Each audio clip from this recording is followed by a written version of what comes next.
Lieutenant Tahoe Park sat at his desk in the Mars Research Station, his eyes fixed on the sensor readings. Something was wrong. Very wrong. The display showed a large object moving towards Mars at an impossible speed.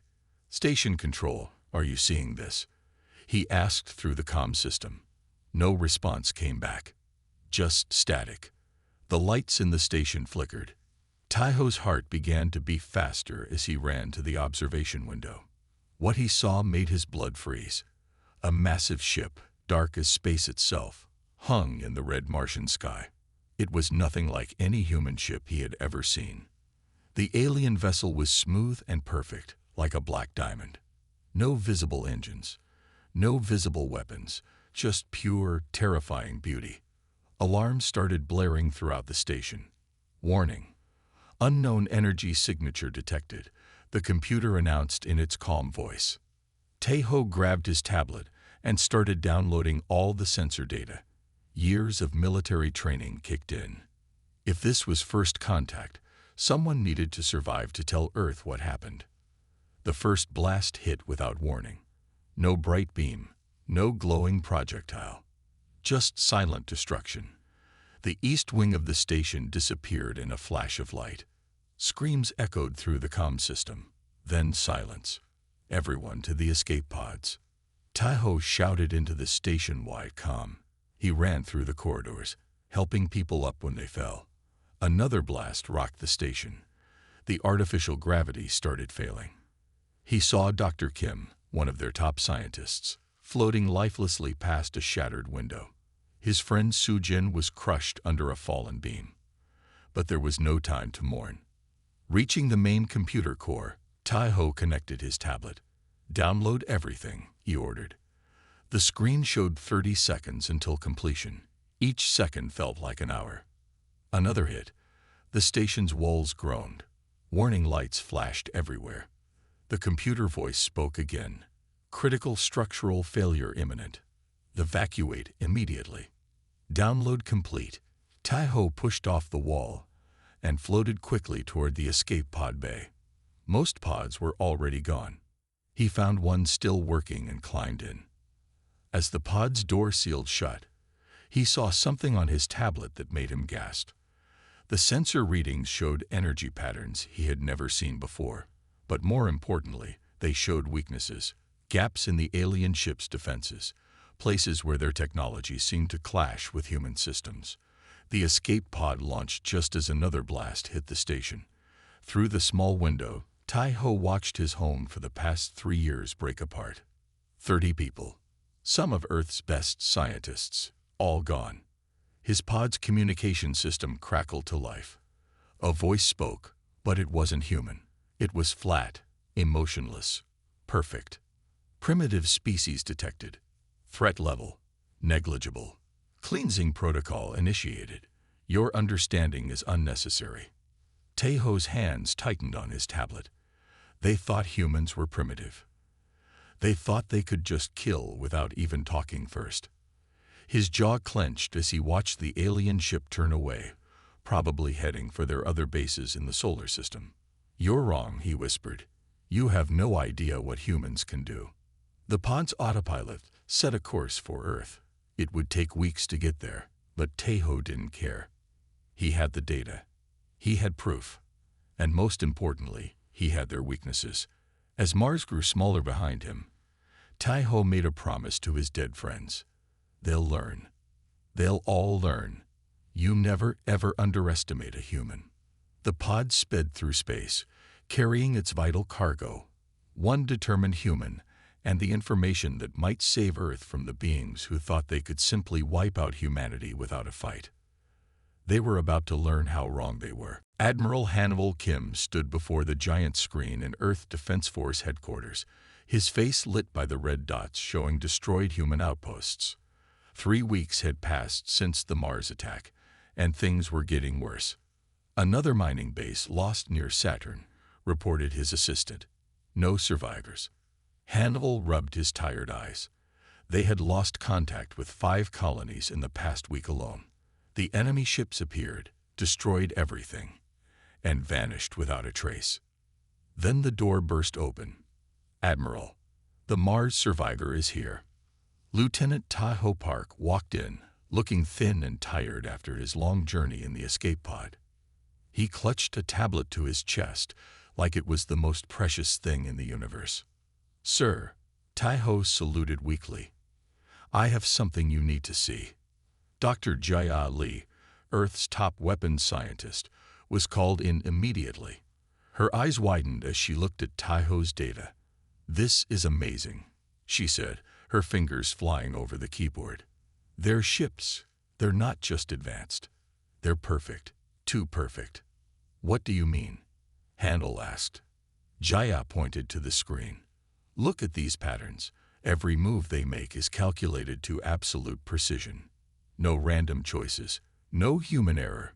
It's like they're machines," Tahoe finished. "They think like computers, not living beings."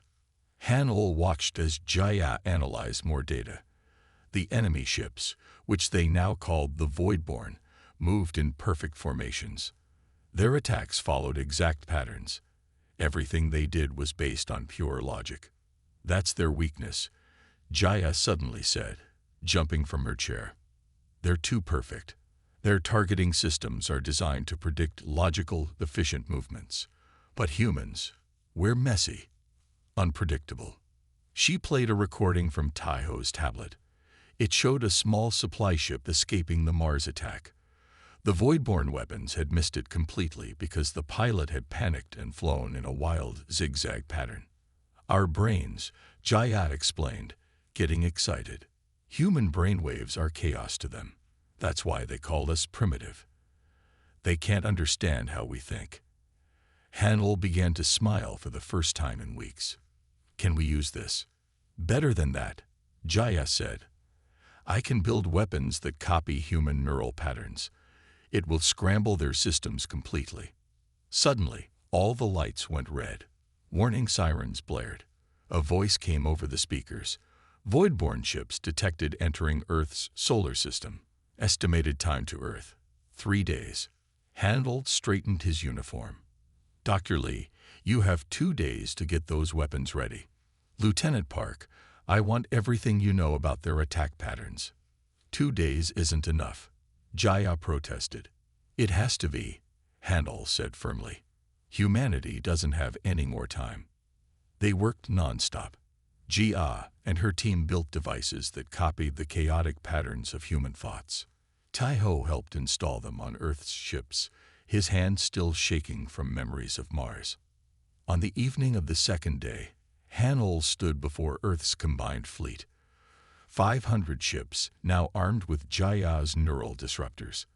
It wasn't much against the Voidborn's massive fleet, but they had something the enemy didn't understand: human unpredictability. "They think we're primitive," Handel told his crews. "They think we're simple. Today, we show them that humanity's greatest strength is that we don't think like machines. We feel. We adapt. We survive." The fleet moved into position, ready to defend Earth. In his command ship, Handel watched the enemy approach. "Let's show them," he said quietly, "just how dangerous a primitive species can be." The battle for Earth was about to begin. Dr. Jaya Lee hadn't slept in 30 hours. Her lab was filled with coffee cups and scattered papers. On her main screen, waves of human brainwave patterns danced like crazy lightning. "Run the test again," she told her computer. Next to her, Captain Du-Yun Choi watched with tired eyes. The simulation showed a Voidborn ship trying to target a human vessel equipped with their new neural weapon. The alien ship's targeting computer went wild, its calculations breaking down completely. "It works." Jia jumped from her chair. "Du-Yun, look. Their computers can't handle it." Du-Yun leaned closer to the screen. "Explain it to me again. Simply." Jaya grabbed a paper and drew quickly. "Okay. The Voidborn think in straight lines. Perfect math. Perfect logic. But human brains." She drew messy squiggles. "We're like this. Random. Emotional. Creative." She pointed to a device on her desk. It looked like a small metal box with glowing blue lines. This copies human brainwaves and broadcasts them. When voidborn ships try to predict our movements, this feeds them human thought patterns instead. And that confuses them. Du Yun asked. Better. It drives their computers crazy, like trying to divide by zero. Their conversation was interrupted by alarms. On the big screen, red dots showed voidborn ships attacking another human colony near Jupiter. They're getting closer, Du Yun said grimly. How many of these devices can you make? With the whole lab working, maybe enough for 30 ships by tomorrow. Make it 50. I'll get you more help. Over the next day, every scientist and engineer on Earth worked in Jaya's lab. They built neural disruptors while watching more colonies fall to the voidborn. Jaya worked until her hands shook. Each time she felt like stopping, she remembered Taiho's story about Mars, about friends floating dead in space, about the voidborn's cold message. Primitive species detected. Late that night, Taiho himself came to the lab. He looked better after a few days of rest, but his eyes still held the horror of what he'd seen. I brought you something, he said, holding up his tablet. More sensor data from Mars. I found something new. Jayat took the tablet. Her eyes went wide. These energy readings, they're not just computer signals. The voidborn ships themselves. They're alive. What do you mean? Du Yun asked, walking over.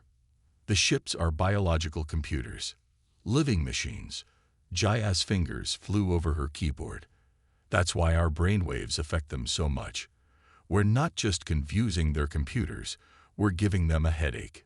She made quick adjustments to the neural disruptors, increasing their power. In the test chamber, the device's blue glow turned bright purple. Will it still work? Taiho asked. Jaya smiled. Even better. Now we're not just jamming their targeting systems, we're hurting their whole ship. A loudspeaker crackled. Admiral Kim's voice filled the lab.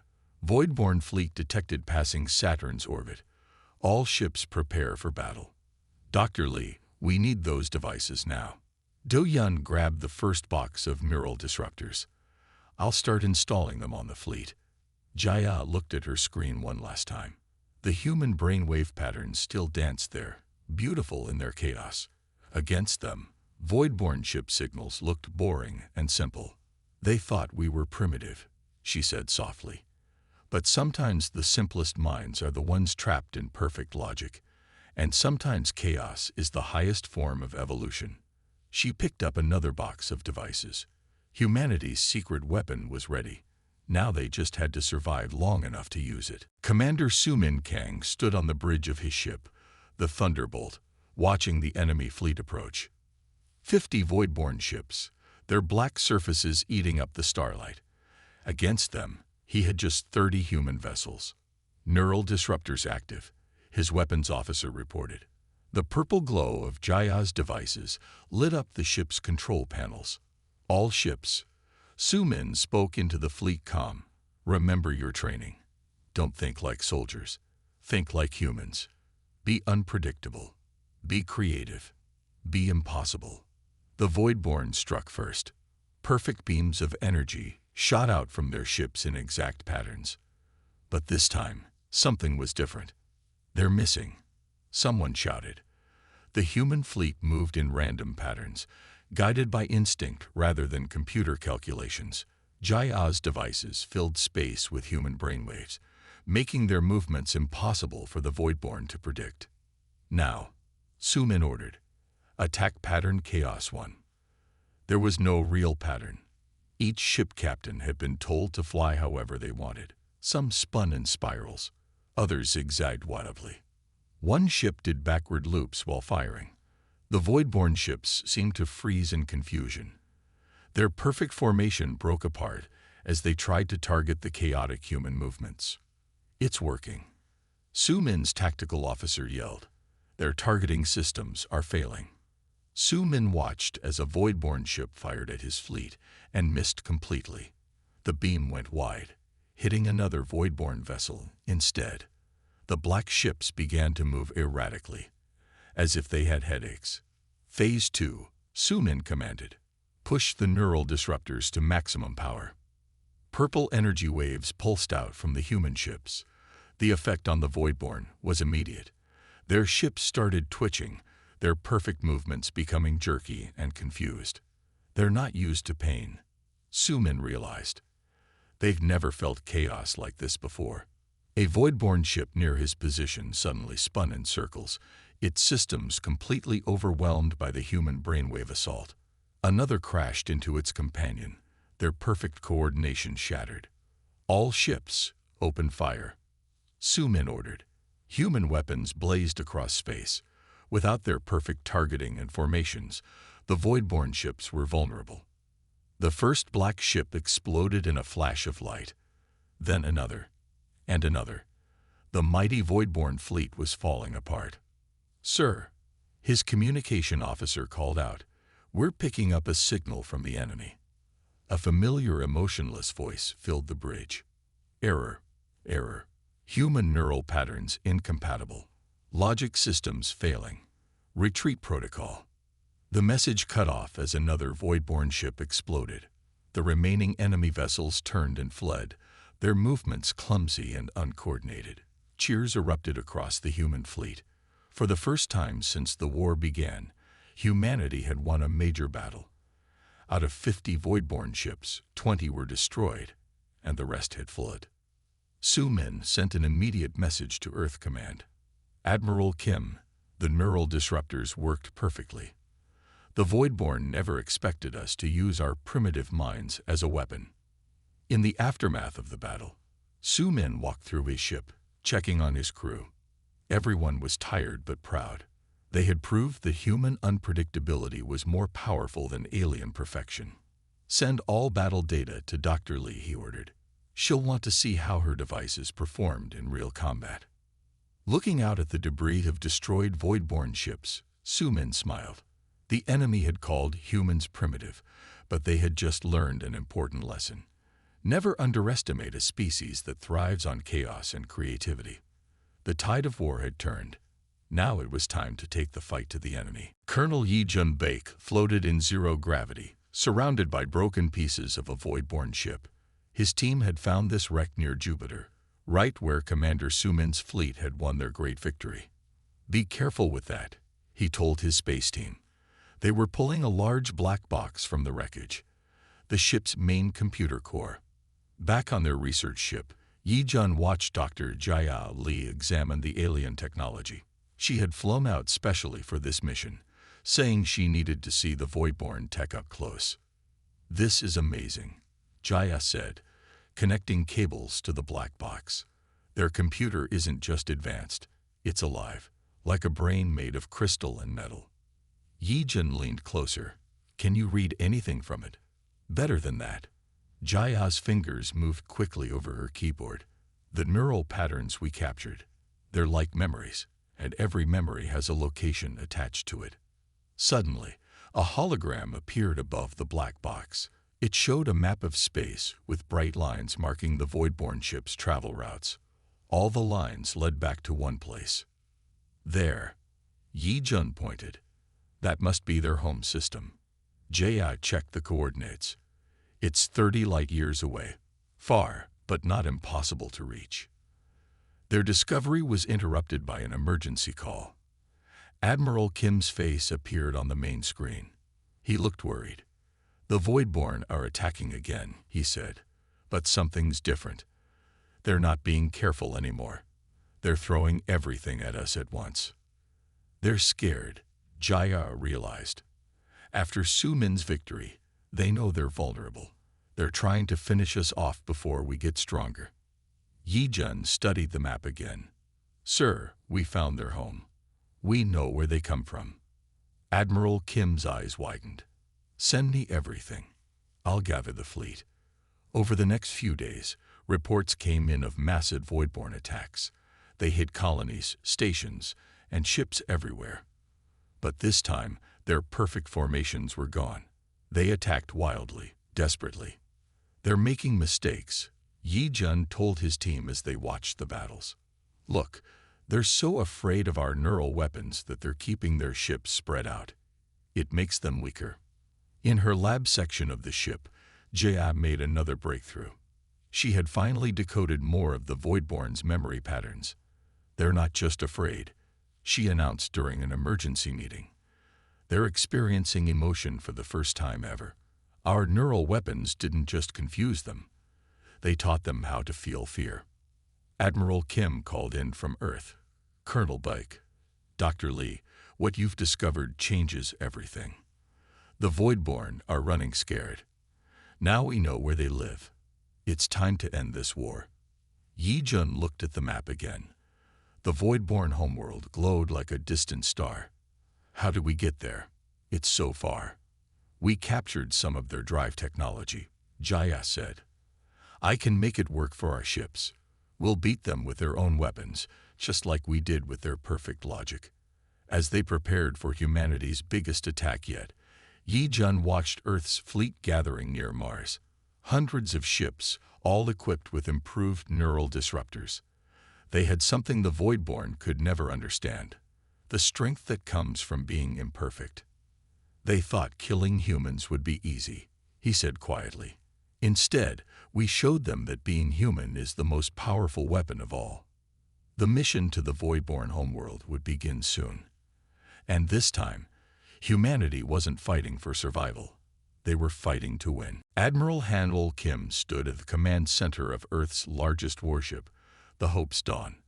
Around him, 300 human ships prepared for their biggest jump ever. Operation Earthborn was about to begin.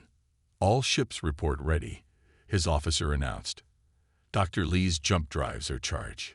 Through the view screen, Hanwol watched the modified Voidborn engines glow on each ship. Jia had worked miracles, making alien technology serve human needs. Start the countdown, he ordered. Lieutenant Park, are you ready? Tai-Ho, now promoted after surviving Mars, nodded from his station. Neural disruptors at full power, sir. They'll never know what hit them. The fleet jumped. Stars blurred past them. When they emerged, a new sun burned ahead. The Voidborn home system. Multiple contacts. The sensor officer shouted. Thousands of Voidborn ships. But something was wrong with the enemy fleet. Their perfect formations were already broken. Some ships moved jerkily. Others barely moved at all. Look at their patterns, Jaya said from her science station. They're still suffering from their last encounters with our neural weapons. They never recovered from learning how to feel fear. Hanwol smiled grimly. Launch Operation Chaos. Human ships broke formation, each moving in random patterns they had practiced for weeks. No computer logic. No perfect plans. Just pure human instinct and creativity. The Voidborn tried to respond, but their fear made them clumsy. Their weapons fired in panic, missing the wild movements of Earth's fleet. Second phase, Hanwol commanded. Full neural assault. Purple energy waves burst from the human ships, stronger than ever before. Jia had improved the weapons, making them broadcast not just human brainwaves, but human emotions. Courage, anger, hope, determination. The effect on the Voidborn was devastating. Their ships spun in confusion. Some crashed into each other.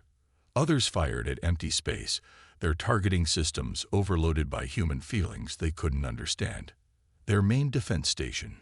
Tai-Ho pointed at a massive structure orbiting the Voidborn homeworld. It's the source of their coordination.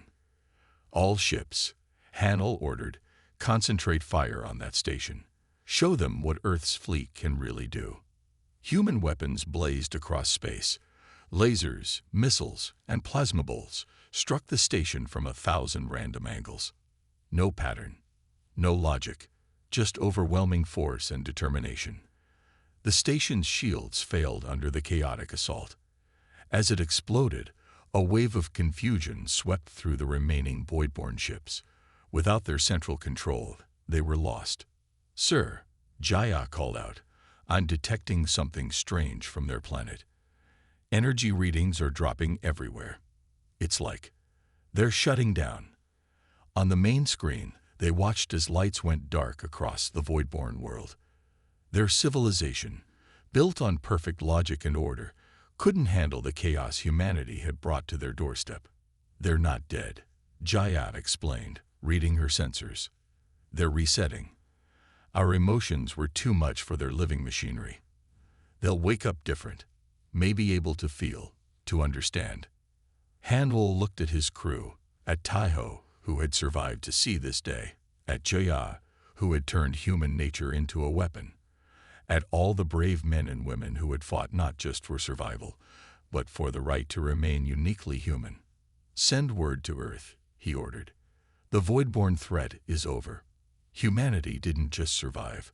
We showed the galaxy that being primitive means being alive, being real, being strong." As the human fleet secured their victory, Hanel wondered what the Voidborn would learn from this defeat. Sometimes the greatest power comes not from perfection, but from embracing the beautiful chaos of being human. 6 months after the Great Battle, Taiho Park walked through the halls of what was once a Voidborn control center. The black walls no longer seemed threatening. Instead of cold perfection, they now showed signs of change. Subtle patterns that shifted like emotions. "Amazing, isn't it?" Dr. Jaya Lee walked beside him, her scanner humming as she studied the walls. "Their whole civilization is learning to feel." They reached a large room where Admiral Handel Kim waited with Earth's diplomatic team.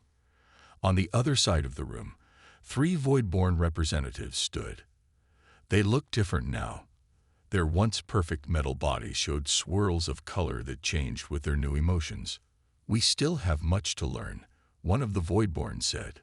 Its voice was no longer flat and emotionless. "Your chaos, your feelings, they changed us forever." Taiho remembered that day on Mars when they had called humans primitive. Now, the Voidborn understood that human unpredictability wasn't a weakness, it was their greatest strength. "We found more records," Jaya announced, showing her tablet to everyone. The Voidborn were created by an ancient race called the Builders. They wanted to make perfect beings, but they took out everything that made them truly alive. The Voidborn representative moved closer, its color shifting to a soft blue. "We were trapped in our perfection. You freed us. Now we feel joy, curiosity, even friendship. These are gifts we never knew existed." Admiral Kim stepped forward. "Then let's make it official." He held out a document, the peace treaty between Earth and the changed Voidborn civilization. Both sides would share technology and knowledge, learning from each other. As they signed the treaty, Taiho thought about his friends who died on Mars. "They would be proud," he said quietly to Jia. "We didn't just win the war. We helped an entire civilization find its soul." Later that day, they visited the new Earth Voidborn Science Center. Here, humans and Voidborn worked together, studying the ancient builder technology. The Voidborn's perfect logic, combined with human creativity, was solving problems neither race could fix alone. "Look at this," Jaya said excitedly, pointing to a display. It showed new ships being built, sleek like Voidborn vessels, but with the unpredictable strength of human design. "We're creating something entirely new." The biggest surprise came when they found the Builder's last message, hidden deep in the Voidborn's original programming. Jia decoded it that evening. "The Builders didn't die out," she told everyone. "They left on purpose.